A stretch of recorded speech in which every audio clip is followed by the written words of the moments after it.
This is The Wire for 1630 Zulu, January 13th, 2024. Precedence is routine.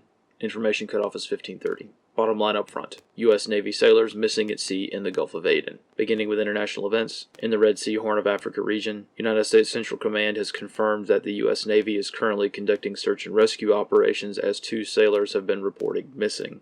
Airstrikes within Yemen enter their second day as Pentagon officials continue to withhold details of this operation. Little information has been disclosed as to the size, scope, or duration of this mission. In Europe, investigative journalist and American citizen Gonzalo Lira has died in a Ukrainian prison. Following previous run-ins with Ukrainian officials, he was ultimately incarcerated in May for allegedly promoting Russian aggression in video content that was critical of Zelensky. Communication with him was limited before his death, but he did confirm that he had been tortured prior to his final imprisonment and subsequent disappearance, which resulted from him trying to flee the country. In the Far East, in Japan, All Nippon Airlines Flight 1182 experienced an in-flight emergency, returning to Toyama Airport after takeoff. Pilots noticed a crack in a cockpit window, prompting the Boeing 737-800 to perform a precautionary landing. The crack did not result in any depressurization or injuries to the crew. On the home front, in Texas, the Department of Homeland Security has filed an emergency motion with the Supreme Court of the United States to stop Texas from securing the southern border.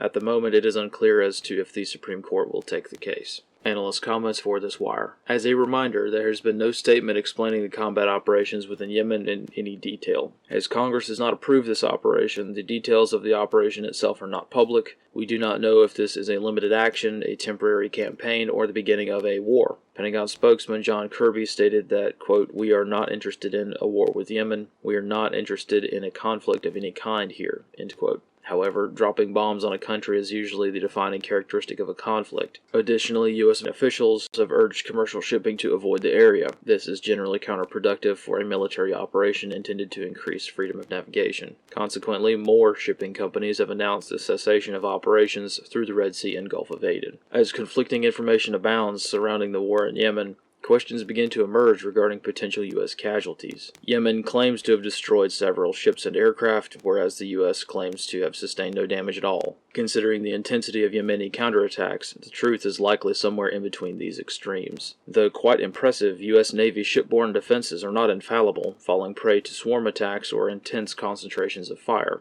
The exact style of attack Yemeni forces are conducting. Yemeni targeting is primitive by comparison, but the competency crisis within the U.S. Navy is severe. Missing sailors are unfortunately common. Suicides and accidents occur quite frequently when on deployment. However, 2 sailors going missing at the same time is rare. It is even more rare for this to happen during a heightened state of readiness, and in the middle of combat operations, when situational awareness is enhanced and complacency should be minimal. Though this is highly speculative at this time, it is possible that the reports of missing sailors are linked to a successful Yemeni attack. It is impossible to determine in any case, as ships at sea do not tend to host investigative journalists. Considering the sources, even in the rare case a U.S. Navy ship was successfully targeted, the only source of information would be the U.S. Navy itself, until the crew returned to port and had the option of leaking the information. Historically, the DoD has been very quick to disclose casualties during operations. However, due to the highly sensitive and political nature of this conflict, coupled with an election season, the means, motive, and opportunity to conceal damage reports has never been higher.